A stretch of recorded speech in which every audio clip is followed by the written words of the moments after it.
నీ వాక్యమే నన్ను బ్రతికించెను, నా బాధలలో నెమ్మదినిచ్చి గొప్ప ఆదరణ కలిగించే నాలో ఇంకే ఆదరణ ఉందండి?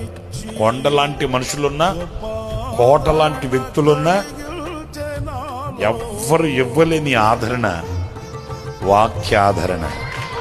నీకు కావలసినంత ఆదరణ ఏ వ్యక్తి దగ్గర ఏదో 4 మాటలు చెప్తాను, పోనీ లెక్క ధైర్యంగా ఉండి మన గాకివరకు వస్తాయి అక్క, ఇక అంతే ఎక్క, ఆయన వచ్చే టైం అయింది వెళ్తా, మరి జాగ్రత్త, వెళ్ళిపోద్ది. అంత ఆదరణ నీకు దొరకదు. ఏం కాదులే బ్రదర్, నీకేదన్నా అవసరం వస్తే ఒక మిస్డ్ కాల్ ఇవ్వు అని మిస్ అయిపోతాడు. మనకు కావలసినంత ఆదరణ ఏ వ్యక్తి దగ్గర మనకు పూర్ణంగా, కానీ నీవు ఆశించిన దానికంటే అధికమైన ఆదరణ ఇదిగో సజీవమైన వాక్యం దగ్గర ఉంది. అధైర్యపడిన నిన్ను ధైర్యపరచు వాక్యం, మనసు చెలించిన నీకు స్థిరత్వాన్ని ఇచ్చే వాక్యం, నిన్ను పూర్ణినిగా చేసి దేవునితో ఐక్యం చేసే వాక్యం.